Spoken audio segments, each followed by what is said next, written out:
बिस्मिल्लाहिर्रहमानिर्रहीम। अस्सलाम वालेकुम नाज़रीन कराम, मैं हूं मखदूम शहाबुद्दीन और आप देख रहे हैं मेरा फेसबुक और यूट्यूब चैनल। उम्मीद करता हूं आप सब लोग बखैर आफियत होंगे और जहां भी होंगे अपने अहले खाना समेत खुश भी होंगे और महफूज भी। नाज़रीन कराम, इमरान खान का लंबा छक्का लगा है और चीन ने इम्पोर्टेड हुकूमत और माइनस इमरान करने वालों को और इमरान खान को ख़त्म करने के लिए हर हद तक जाने वालों को बहुत वाज़े पैगाम देकर उन सब पर लंका ढाई है और सबके होश उड़ चुके हैं। इस्लामाबाद में हलचल है, इस हवाले से बड़ी आम तरीन तफसीलात हैं जो आपके सामने रखनी है। जबकि दूसरी जानिब हुकूमती इत्तेहाद ने किस तरह से ताकतवरों को इमरान खान के आगे डाल दिया। बड़ा ऐलान हुआ है हुकूमती इत्तेहाद की तरफ से और यूं लग रहा है कि ताकतवरों को हुकूमती इत्तेहाद अब इमरान खान के मद्दे मुकाबिल छोड़ चुका है, क्योंकि अब मामलात शायद इतने आसान ना हो, अब चीज़ें शायद इतनी आसानी से एग्जीक्यूट ना हो पाएं। और पहले तो सिर्फ खान रुकावट था, अब यूं लग रहा है कि हुकूमती इत्तेहाद भी सब के अंदर वारदात जो है वो डाल सकता है। कुछ और बहुत बड़ी डेवलपमेंट्स भी हैं और परवेज़ इलाही साहब के हवाले से भी कुछ खबरें हैं जो आपके सामने रखनी है। सबसे पहले नाज़रीन इकराम, मैं आपको ये बता दूं कि इस वक्त ऑब्वियसली इम्पोर्टेड हुकूमत इस मुल्क के ऊपर मुसल्लत है। IMF की डील की वजह से हमें बहुत कुछ करना पड़ रहा है और अब वो इक़दामात जो हैं वो नागुज़ीर हो चुके हैं और मुल्क को डिफ़ॉल्ट के दहाने पर लाकर फिर मुल्क को डिफ़ॉल्ट से बचाने का सहरा भी इस हुकूमत को जाता है। तो इस वक्त मैं आपको ये बता दूं कि वजारत तवानाई के ज़राए के मुताबिक oil and gas regulatory authority OGRA को बता दिया गया है कि गैस की कीमतों पर वर्किंग जो है वो मुकम्मल तौर पे आप लोगों को इस पर करनी पड़ेगी। और गैस की कीमतों में बिजली की कीमतों के बाद अब गैस की कीमतों में इजाफे पर काम जारी है और इस हवाले से IMF को लिख कर दिया हुआ है कि हमने गैस जो है वो महंगी करनी है। तो अब इसमें कोई दूसरी राय नहीं, इजाफा जो है ये हर सूरत होना है और अब सिर्फ इस बात का जायज़ा लिया जा रहा है कि किस स्लैब के सार्फिन के लिए गैस महंगी की जाए, यानी छुरी किस पर चलाई जाए। और इस वक्त अब देखते हैं कि मामला क्या होता है कि माहाना 300 क्यूबिक मीटर और इससे ऊपर वाले घरेलू सार्फिन के लिए गैस जो है वो पहले ही बहुत महंगी है। कोशिश की जा रही है कि आखिरी तरीन महंगे जो तरीन गैस स्लैब को ना छेड़ा जाए। मतलब अब देखते हैं कि ये मामला कहाँ पर जाता है, लेकिन सूरत हाल आपके सामने है कि किस तरह की होनी है। अच्छा, वहीं दूसरी जानिब एक तरफ तो ये हुकूमती इत्तेहाद जो है ना, किस तरह से ये एक दूसरे को अब मुश्किलों में डालते जा रहे हैं, इस पर भी आएंगे। लेकिन पहले एहसन इकबाल साहब की एक स्टेटमेंट है, वो स्टेटमेंट मैं आपके सामने रख दूं ताकि चीज़ें बड़ी वाज़े हो जाएं। वफाकी वज़ीर बराए मनसूबाबंदी और पाकिस्तान मुस्लिम लीग नून के रहनुमा एहसन इकबाल ने कहा है कि आइंदा इलेक्शन 2017 की मरदमशुमारी के मुताबिक ही होंगे, क्योंकि नई हल्का बंदियों के लिए वक्त नहीं बचा।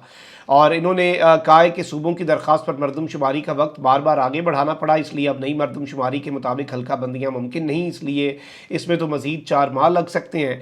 और इसमें मैं आपको ये भी बता दूँ कि इन्होंने कहा कि इंतखाबात में मज़ीद ताख़ीर से मुल्क नए मुआशी बहरान का शिकार हो सकता है। बर वक्त इंतखाबात के बाद मुस्तहकम हुकूमत का क़याम मईशत के लिए ज़रूरी है। वज़ीर आज़म भी कह चुके हैं कि इलेक्शन वक्त पर होंगे और ये सारी चीज़ें।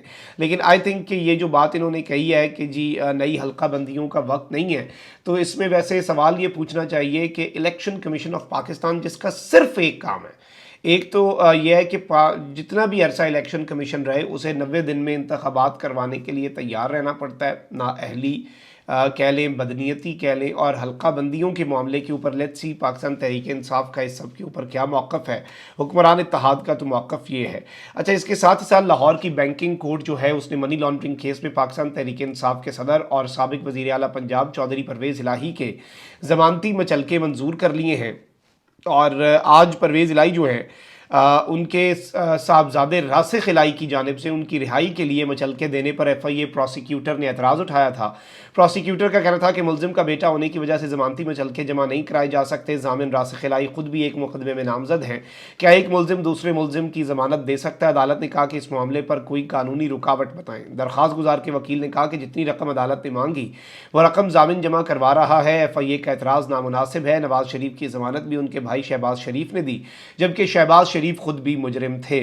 वकील के दलाइल सुनने के बाद अदालत ने FIA प्रोसिक्यूटर का एतराज़ मुस्तरद कर दिया और परवेज़ इलाही के ज़मानती मचलके मंजूर करते हुए उनकी रिहाई का रोबकार जो है वो जारी कर दिया। अलबत्ता इस वक्त इम्कान ये लग रहा है कि परवेज़ इलाही साहब जो हैं उनके आज भी शायद रिहा ना होने का इम्कान है और तमाम कानूनी कार्रवाई जो है वो पूरी होने के बाद अदालत ने परवेज़ इलाही की रिहाई के रोबकार जारी कर दिए हैं। 5 लाख रुपए के मचलके जमा करवा दिए गए हैं। क्योंकि इस सब के अंदर मैं आपको ये बता दूं कि ज़राए ने यह कहा है कि अदालती अहकामात के बावजूद परवेज़ इलाही के आज भी रिहा ना होने का इम्कान है और पुलिस की भारी नफरी और बख्तरबंद गाड़ी जो है वो कैंप जेल के बाहर मौजूद है। पुलिस ने चौधरी परवेज़ इलाही को 3 MPO के तहत नज़रबंद करने की सिफारिश कर दी और इस हवाले से पुलिस ने डिप्टी कमिश्नर के नाम नज़रबंदी के अहकामात जारी करने के लिए ख़त भी लिख दिया है। पुलिस की जानिब से डिप्टी कमिश्नर को लिखे गए ख़त में कहा गया है कि तफ्तीश के दौरान ये बात सामने आई कि परवेज़ इलाही नुक्से अमन के लिए ख़तरा बन सकते हैं, लिहाजा उन्हें 3 MPO के तहत नज़रबंद करने की इजाज़त दी जाए। और एट एनी मोमेंट आप ये देख सकते हैं कि डिप्टी कमिश्नर की तरफ से वो एक चाबी वाले खिलौने की तरह वो चाबी घुमाई जाए और उसके बाद परवेज़ इलाही साहब की 3 MPO के तहत गिरफ्तारी का नोटिफिकेशन जो है वो जारी कर दिया जाए और उन्हें फिर कुछ अरसे के लिए वो 15 या 30 दिन के लिए नॉर्मली जो डिप्टी कमिश्नर साहिबान हैं वो डिटेन कर लिया करते हैं। तो लेट्स सी कि परवेज़ इलाही साहब को इस मामले के अंदर किस तरह से अरेस्ट किया जाता है, क्योंकि उन्हें गैर ज़ाहिर शुदा केसेस में अरेस्ट ना करने का हुक्म दिया गया है। अब ये 3 MPO ये एक आखिरी चीज़ बची है जिसमें परवेज़ इलाही साहब को, और ये पता नहीं इतना सोचते कैसे, इतना अगर मुल्क के लिए सोच लें जितना ये लोगों को गिरफ्तार करने के लिए लूप होल्स ढूंढने के लिए सोचते हैं, तो यकीन माने मार्क माई वर्ड्स, मुल्क की किस्मत संवर जाए। लेकिन ऐसा नहीं करना, क्योंकि ये सारी चीज़ें, ये जहन इनके किसी और चीज़ पर और कुछ और कामों पर चलते हैं। मुल्क की खातिर तो इनका जहन क्या चलना है। अच्छा वहीं नाज़रीन कराम, इमरान खान साहब को माइनस करना आपको पता है कि इस वक्त कितना ज़रूरी हो चुका है और बहुत से सहाफ़ियों के ज़रिए ये बात कम्युनिकेट करवाई जा चुकी है कि इंतखाबात उस वक्त तक नहीं होने जब तक इमरान खान माइनस ना हो जाए, जब तक इमरान खान जो है उसे मुकम्मल तौर पर दौड़ से बाहर ना कर दिया जाए, क्योंकि इस बात का सबको यकीन है। देखिए, अगर अवाम इमरान खान के साथ ना होती तो आई डोंट थिंक कि कोई इमरान खान को माइनस करने की कोशिश भी करता, क्योंकि उस सूरत में ये होना था कि उन्होंने कहना था ठीक है आओ मैदान में, माइनस करने की क्या ज़रूरत है। आप देख रहे हैं इमरान खान साहब क्या कहते हैं कि नवाज शरीफ आए और मेरे खिलाफ किसी हल्के से इलेक्शन लड़े और मैं उस हल्के में कैंपेन भी ना करूं। ये होता है ना चैलेंज। मतलब इमरान खान साहब तो नहीं कहते कि नवाज शरीफ चोर है तो वो इलेक्शन ना लड़े। इमरान खान साहब कहते आए 100 बिस्मिल्लाह लड़े इलेक्शन, भाई सब आए। अब यहाँ पर जारी बात है, आपको पता है कि इमरान खान साहब को माइनस करना इस वक्त कितना ज़रूरी हो चुका है कुछ लोगों के लिए, और ये अल्टीमेटली एक फ़ैसला भी है। लेकिन यहाँ पर एक बहुत बड़ी मुश्किल है जिसके अंदर हुकूमती इत्तेहाद जो है वो ताकतवरों को डाल चुका है, और वो मुश्किल ये है कि कल आपको पता है कि नून लीग जो है उसने अनाउंसमेंट की थी और नून लीग की जानिब से राना सनाउल्लाह साहब ने ये बात कह दी थी कि जी मुस्लिम लीग नवाज़ जो है वो इंतखाबी इत्तेहाद भी किसी के साथ नहीं करेगी, पंजाब के अंदर कोई सीट एडजस्टमेंट भी नहीं करेगी, हर हल्के से पाकिस्तान मुस्लिम लीग नवाज़ अपना उम्मीदवार उतारेगी। ये एक बड़ा क्लियर मैसेज था। वैसे इनकी इस्तेहकाम पाकिस्तान पार्टी के साथ बात चल रही थी, नून लीग ने 4-5 सीटें ऑफर की इस्तेहकाम पाकिस्तान पार्टी, क्योंकि ज़ाहिर बात है कि उनके ऊपर दस्ते शफ़क़त है और ज़िद तो होती है, नाज नखरे होते हैं। जब सर पे इतना बड़ा दस्ते शफ़क़त हो तो वो 30 सीटें मांग रहे थे। नून लीग का कॉन्फिडेंस कह लें, ओवर कॉन्फिडेंस कह लें, या उन्हें ताकतवरों की यकीन दहानियाँ कह लें, क्योंकि उनके साफ़ी ये बात बार बार कह चुके हैं। जावेद लतीफ़ साहब तक ने कह दिया कि जी इदारों में बैठे लोग भी अब नवाज़ शरीफ को पाकिस्तान के लिए उम्मीद समझ रहे हैं।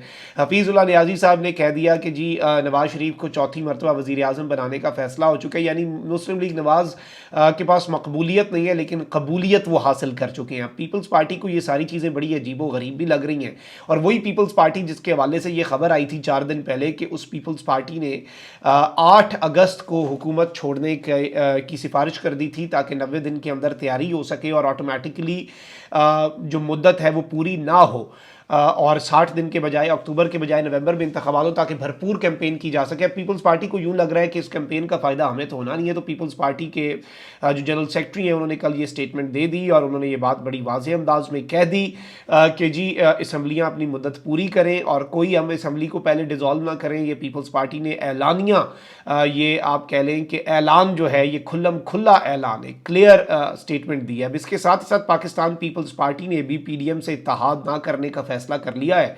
पीपल्स पार्टी के ज़राए का कहना है कि पार्टी रहनुमाओं की अक्सरियत ने इत्तेहाद की मुखालफत करते हुए कहा है कि PDM से इंतखाबी इत्तेहाद सियासी खसारा है, आम इंतखाबात से मुतल्लिक मुशावरत जल्द शुरू की जाएगी। ज़राए ने मज़ीद बताया कि इंतखाबात में अवामी नेशनल पार्टी से इंतखाबी इत्तेहाद और सीट एडजस्टमेंट हो सकती है, क्योंकि माजी में ANP और पीपल्स पार्टी के दरमियान एक खुशगवार वर्किंग रिलेशनशिप रहा है। पीपल्स पार्टी ज़राए ने कहा है कि जानिबदाराना रवैया अपनाने पर PDM से अलहदा हो गए थे। PDM का पीपल्स पार्टी से रवैया हमेशा जानिबदाराना रहा और पीपल्स पीपल्स पार्टी और एएनपी को दीवार से लगाए रखा, जेयूआई और नून लीग ने पीडीएम को हाईजैक कर रखा है, ये पीपल्स पार्टी का मौक़िफ़ है। अब इन्होंने आपस में लड़ना है, अब ये अपनी अपनी सियासत बचाने के लिए, एग्जिस्टेंस बचाने के लिए ये अवाम के सामने एक खेल तमाशा करने जा रहे हैं या जो भी करने जा रहे हैं। लेकिन आई थिंक कि अगर ये यूनाइटेड रह के इमरान खान साहब जो हैं उनके खिलाफ लड़ते तो इमरान खान साहब को माइनस करना बहुत ज़्यादा आसान शायद हो जाता ताकतवरों के लिए, या फिर इमरान खान को माइनस करने की एफर्ट्स में उन्हें ज़्यादा कोशिशें ना करनी पड़ती और सबको एक ही धड़े को एक साथ सपोर्ट करते रहते। ये कहना बेहतर होगा क्योंकि माइनस तो कर ही नहीं पा रहे ना, और आई डोंट थिंक कि कर पाएंगे। जो स्ट्रैटेजी इस वक्त जा रही है अवाम के दिलों से माइनस किए बगैर आप कैसे आर्टिफिशियली माइनस कर सकते हैं। अब नून लीग पीपल्स पार्टी ने इंतखाबी इत्तेहाद ना करने का ऐलान करके बहुत कुछ ताकतवरों के लिए मुश्किल बना दिया। मतलब सबके एक होते हुए या इनके यूनाइटेड होते हुए कुछ बेहतर तो हो सकता होगा, शायद कोई बेहतरी निकाल ली जाती, लेकिन अब किस किस को सपोर्ट करेंगे इमरान खान को आउट रखने के लिए, कहां कहां पर क्या कुछ करेंगे।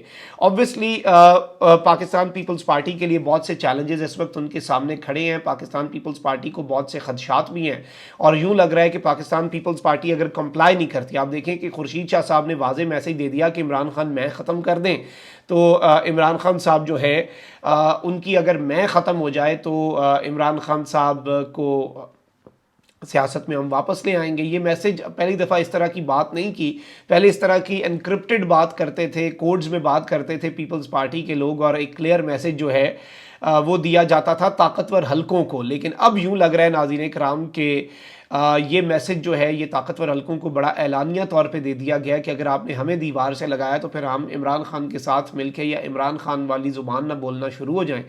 और इस सब में इवन ये भी इम्कान है कि पीपल्स पार्टी को भी इसकी कीमत चुकानी पड़ सकती है। और पीपल्स पार्टी के हाथ से वाहिद एक चीज़ जो पीपल्स पार्टी के पास रही है कि पीपल्स पार्टी का सिंध जो है, सिंध भी पाकिस्तान पीपल्स पार्टी के हाथ से जा सकता है। यानी इस वक्त ताकतवरों के लिए भी बहुत से चैलेंजेस और ऑब्वियसली अगर सिंध की तरफ कोई चीज़ की गई तो पीपल्स पार्टी रिस्पॉन्ड करेगी और पीपल्स पार्टी, और ये एक सफ़ा किसी न किसी का फटना है और ये वो मुश्किल है जिसके अंदर डाल दिया गया ताकतवरों को पीडीएम वालों की तरफ से। और पीडीएम वाले अपनी जगह सच्चे हैं, वो अपनी अपनी एग्जिस्टेंस जो है उस एग्जिस्टेंस को बचाना चाह रहे हैं, अपने अपने मामलात को ठीक करना चाह रहे हैं। So let's see how things unfold. नाज़रीन कराम, एक और बहुत बड़ी डेवलपमेंट है, एक और बहुत बड़ी खबर है, और आपको पता है कि पाकिस्तान के मामलात इस वक्त किस तरह के चल रहे हैं। और इमरान खान साहब के ऊपर आलमी ताकतों के हवाले से या पाकिस्तान के दोस्त ममालिक के हवाले से ये इम्पोर्टेड हुकूमत जो भी इल्ज़ामात लगाती रही, उन सब इल्ज़ामात के अंदर इमरान खान साहब सुरखरू होते रहे, चाहे वो अरब ममालिक का मामला हो या चीन और सीपैक के हवाले से एहसन इकबाल साहब की स्टेटमेंट्स हों या दीगर इल्ज़ामात हों। चीन ने मुंह तोड़ जवाब दिया, चीनी कौंसल जनरल ने, और उन्होंने कहा कि जी PTI के दौर के अंदर वबा के बावजूद, वबा का दौर था, पूरी दुनिया रुक गई थी लेकिन सीपैक नहीं रुका। और इस सब के अंदर जारी बात है कि चीन का रोल और किरदार बहुत ज़्यादा अहमियत का हामिल है पाकिस्तान के तमाम तर मामलात के अंदर, पाकिस्तान की तरक्की के अंदर। पाकिस्तान का टाइम टेस्टेड दोस्त है और चीनी वज़ीर ख़ारजा जो हैं उन्होंने 1971 के बाद पहली मरतबा पाकिस्तान के अंदर खड़े होकर, जब बिलावल SCO समिट में भारत गए, वहाँ से वापसी पर मिनिस्ट्री ऑफ फॉरेन अफेयर्स के अंदर खड़े होकर ये बात पब्लिकली कही, वरना चाइना नॉर्मली नहीं कहता। चाइना ने मशवरा दिया पाकिस्तान को कि आप अपने मामलात को ठीक करें, सियासी इस्तेहकाम लाएँ, तमाम तर पोलिटिकल स्टेक होल्डर्स एक साथ बैठें, एक मेज़ पर बैठें और सियासी फरीक़ैन जो हैं वो आपस में मिल बैठकर मसाइल हल करें। अब यहाँ पर एक वफ़द है जो चाइना गया हुआ है और ये वफ़द है सेनेट की कायमा कमेटी बराए दिफा का, दिफा की कायमा कमेटी का जो वफ़द है और पाकिस्तान की पार्लिमान का नुमाइंदा वफ़द, they are representing the parliament of Pakistan, वो वफ़द इस वक्त चाइना में है। उस वफ़द के मेंबरान जो हैं, ज़ाहिर बात है कि पार्लियामेंटेरियंस हैं, और मैं आपको उस हवाले से खबर दे दूँ कि उस वफ़द को चीन की जानिब से ये बात कही गई है कि आपकी हम तो सपोर्ट जारी रखेंगे, आपको उसी तरीके से हम सपोर्ट करते रहेंगे, आपके साथ हम खड़े थे, खड़े हैं और खड़े रहेंगे, दोस्त मुल्क हैं और इसी तरीके से आपको हम सपोर्ट करते रहेंगे, हर चीज़ उसी तरीके से चलेगी, लेकिन आपको भी कुछ करना पड़ेगा। आप अपने मुल्क के अंदर सियासी इस्तेहकाम लाएँ और ये जो पकड़ दकड़ और इस तरह की चीज़ें, अब ये परसेप्शन एक अमूमी जो उससे तासुर मिला है वो यही बात है कि ये जो इस वक्त मुल्क के अंदर चल रहा है, जारी जो इस मुल्क के अंदर जो सूरत हाल है, उस सूरत हाल को तो कंट्रोल करना आपका काम काम है। और इस सूरत हाल को ज़ाहिर बात है कि पकड़ धकड़, गिरफ्तारियाँ और ये सारी चीज़ें जो हैं, इनसे ऑब्वियसली कोई पाकिस्तान का खैर खा ऐसा नहीं है, मैं ज़ाती तौर पे समझता हूँ। या तो किसी का अपना ज़ाती मफाद हो, वो इन चीज़ों से खुश हो, लेकिन कोई पाकिस्तान का जो खैर खा है वो इन तमाम तर चीज़ों से बिल्कुल भी खुश नहीं होगा, और इन तमाम तर चीज़ों के ऊपर वो गुस्से भी होगा और तमाम तर चीज़ें भी होंगी।